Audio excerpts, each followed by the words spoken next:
Hello, friends, and welcome back to another weekly episode of the Money Girl Podcast. I'm Laura Adams, your host and personal finance author.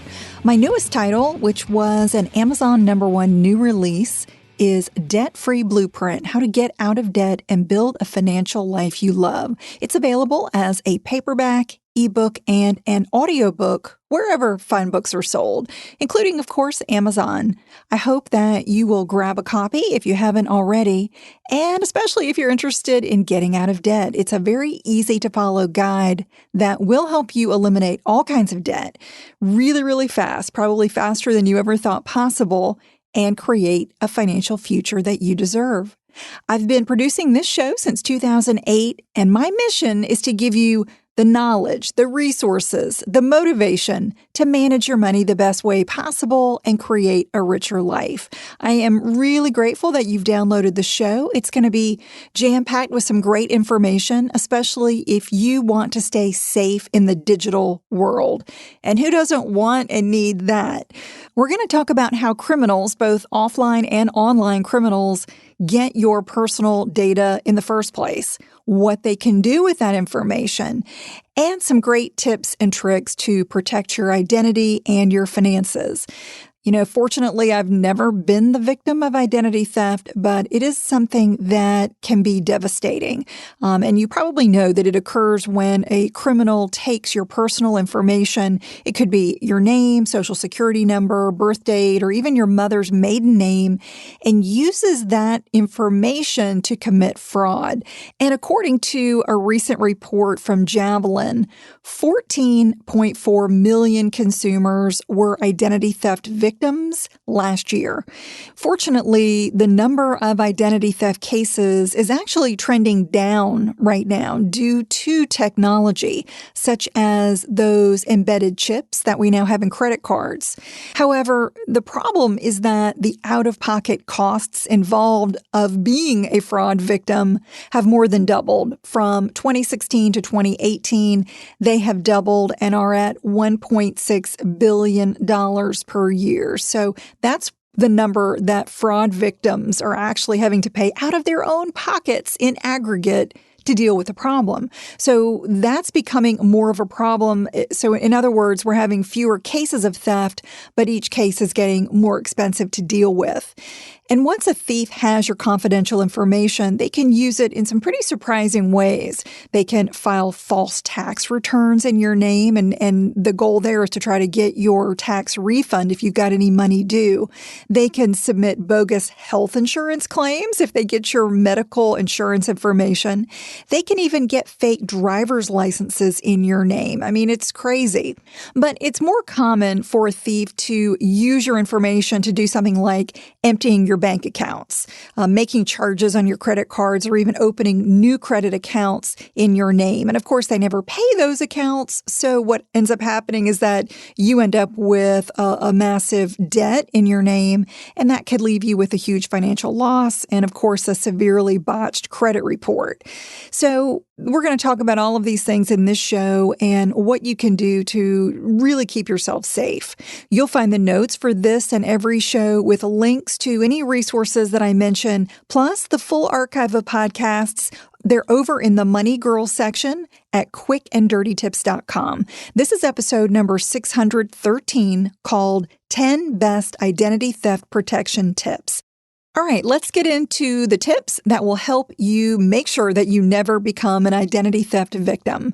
Tip number 1 is understand how criminals get your data. So I think the best way to limit your chances of becoming an identity theft victim in the first place is to understand how criminals are getting personal information.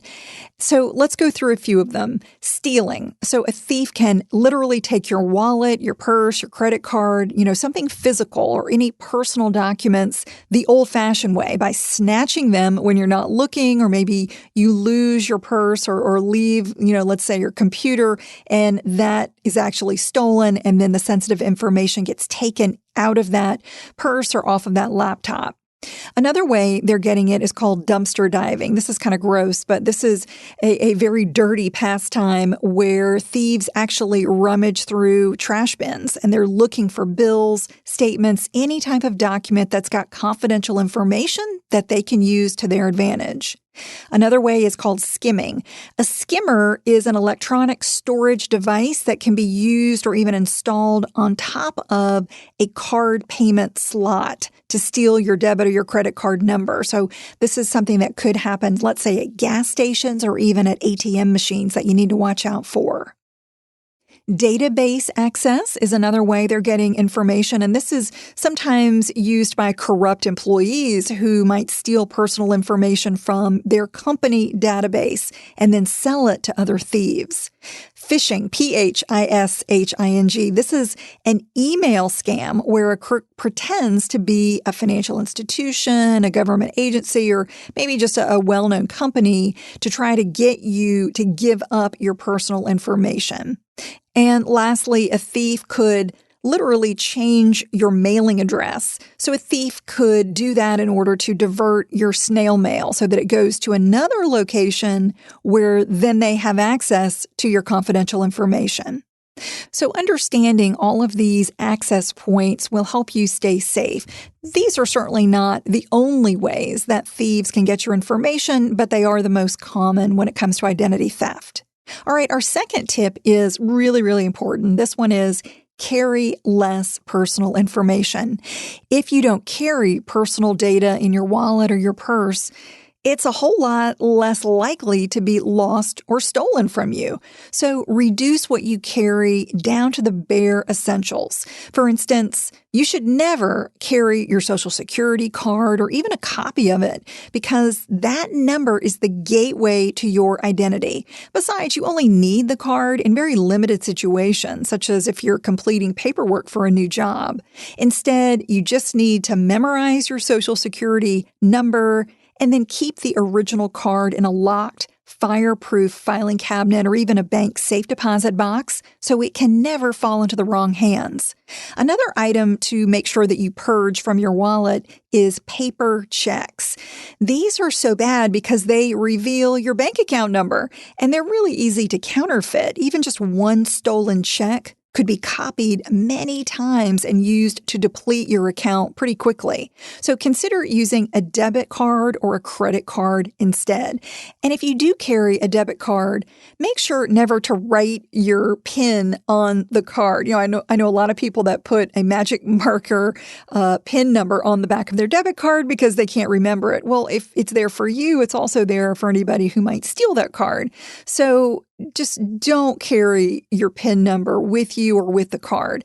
If a thief gets that card and the access code or your PIN, they could literally drain your bank account in seconds. So your PIN is just another number that you're going to need to memorize in order to stay safe.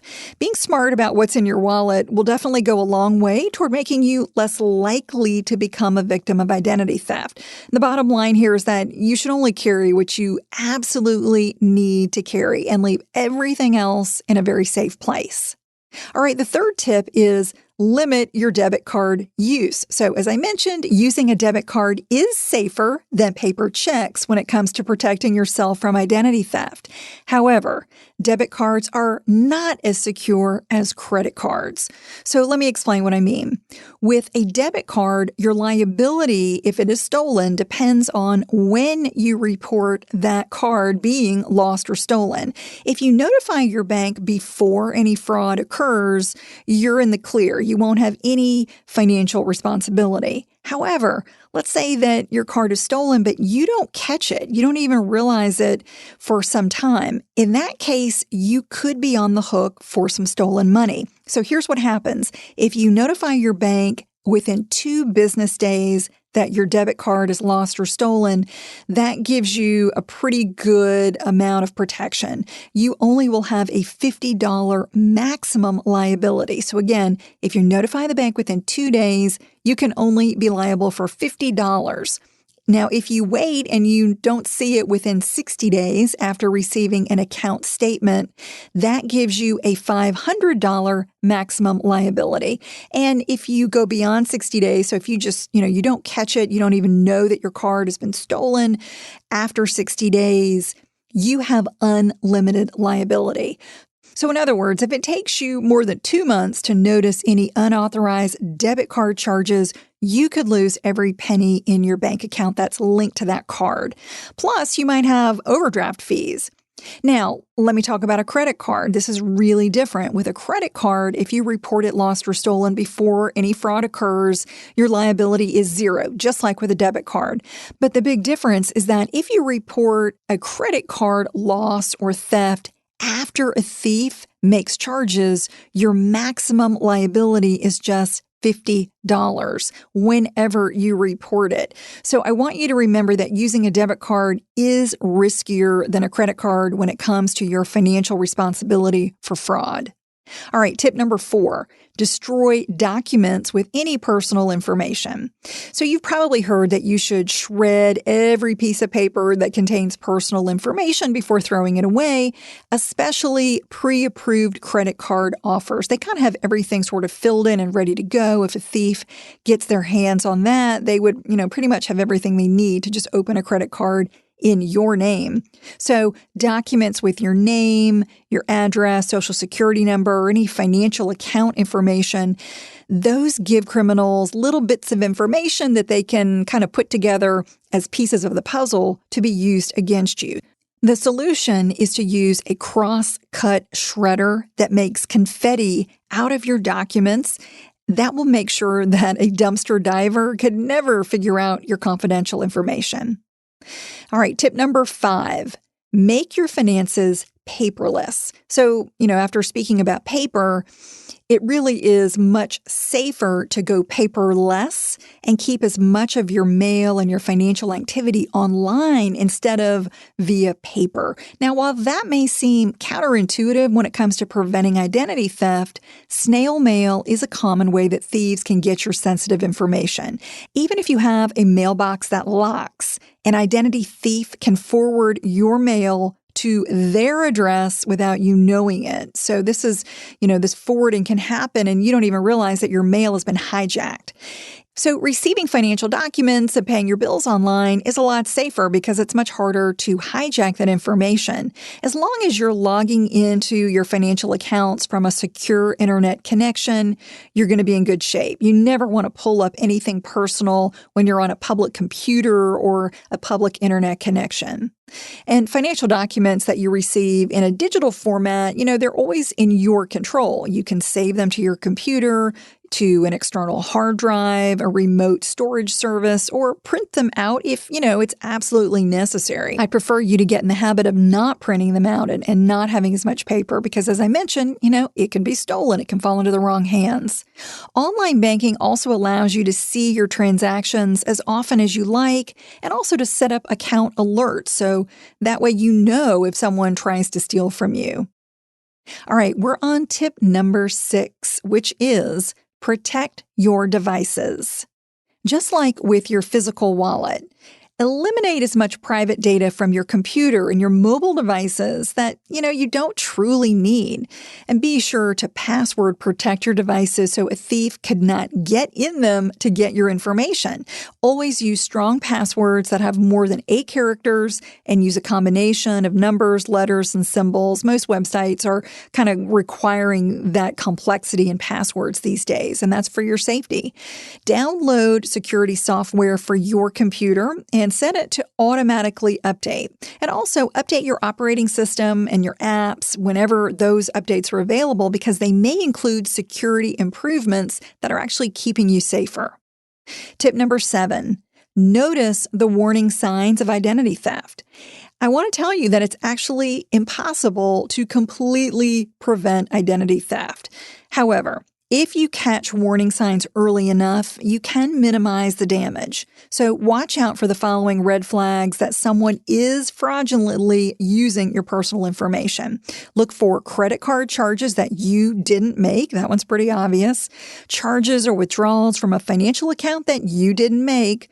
Calls from collectors about debt that isn't yours. You might think that somebody just called the wrong number or has you confused. But if you are getting calls from collectors about debt that isn't yours, that is a major warning sign that you have become the victim of identity theft. Look for bills or financial statements that are missing from snail mail. And, of course, go paperless as I recommended. And a tax refund that never arrives. As I mentioned, tax fraud is something that's on the rise. All right, tip number 8. Keep an eye on your free credit reports. Regularly reviewing your credit reports is definitely one of the best ways to nip fraud in the bud. But even that is not foolproof because there are types of identity theft that don't involve your credit, such as tax fraud. The official free website where you can review your reports from each of the nationwide credit bureaus, and those are Equifax, Experian, and TransUnion, you can do that every 12 months for free at annualcreditreport.com. And of course, if you see any incorrect information on your credit reports, such as the wrong address, accounts you didn't open, inquiries from companies you don't recognize, or inaccurate account balances, that may indicate that you've become the victim of identity theft. So quickly dispute any report errors with each of the credit bureaus. And if you're certain that fraud has occurred, you definitely want to report that to the Federal Trade Commission. And also contact the creditors that reported that incorrect information about you and dispute it with them right away. Tip number 9, freeze your credit. So a credit freeze is a feature that you can request from the credit bureaus that prevents anyone from opening a new account in your name. And as of 2018, there is a new federal law that requires all 3 of the credit bureaus that I mentioned to offer these freezes for free. And a credit freeze doesn't protect you against everything. It doesn't protect you against fraudulent use if you have an existing credit account, such as a credit card that you already have. A thief could steal that number and use it. But it is a proactive measure that gives you control over who can access your credit file to make sure a thief could not open a new credit account in your name. And our last tip, number 10, remember that kids can be identity theft victims. Did you know that children are over 50 times more likely to become victims of identity theft than adults? Unfortunately, it can be easy for a dishonest family member or friend with access to a kid's personal information to steal their records, to steal their data. Most parents are clueless that their child is a victim until later on. Maybe the child tries to get a driver's license or they get turned down for a job or a student loan. This could have been going on for over a decade. And by then, it can be really challenging to clear up any problems, such as a botched credit report that's in your child's name, or even a criminal record that has existed for many years in your child's name. So, in addition to checking your own credit, if you've got kids, it's a good idea to get in the habit of checking their credit as well. The credit bureaus do require some verification. You do have to prove that you are a child's parent or legal guardian by providing proof of your address and copies of your identification. I think you also have to provide your child's birth certificate, your child's social security card. There's, a pretty good layer of security there, but it can be worth it to make sure that you can check up on what's going on. Now, if you've got an older child, let's say, who's been set up as an authorized user on a credit card, or maybe they have their own credit card or their own student loan, they will have a credit file. They will have accounts in their name. But if you have a young child who doesn't have any of that, of course, but they've got a credit report in their name, That's a very, very bad sign that your child has become an identity theft victim. Young kids should not have credit reports. So having a credit file means that someone has used their information to open one or more credit accounts. If you ever do find that your child is an identity theft victim, place a fraud alert or a security freeze on his or her file right away. Then notify the police and also file a report with the Federal Trade Commission. Just like you can't protect yourself from every type of potential identity theft, you can't completely protect your kids either. So the best ways to keep yourself and your family safe are really to guard your privacy really tightly and stay vigilant for any warning signs that you've been victimized. If you enjoyed this topic, I hope you'll check out the Save Space podcast. I've been a guest throughout the season there, and in episode number 4, I talk about safe money tips with co-host Kelly Sutton. If you've got a money question or an idea for a future show topic, I would love to hear it. We have a voicemail line that's just for your incoming feedback and questions. It's 302-364-0308. Call it anytime, leave your question or your comment, or if you want to send me an email, you can visit my contact page at lauradadams.com. And a quick favor before we go, please subscribe to the Money Girl podcast if you haven't already. That's the only way you'll be notified when each new episode is available. Money Girl is produced by the audio wizard, Steve Rickyberg, with editorial support from Karen Hertzberg. If you've been enjoying the show, please give us your rating and your review on Apple Podcasts. That is a terrific way to show us your support and also help new listeners find the show and get the financial help they need. You might also like the backlist episodes and show notes that are always available at quickanddirtytips.com. That's all for now. I'll talk to you next week. Until then, here's to living a richer life.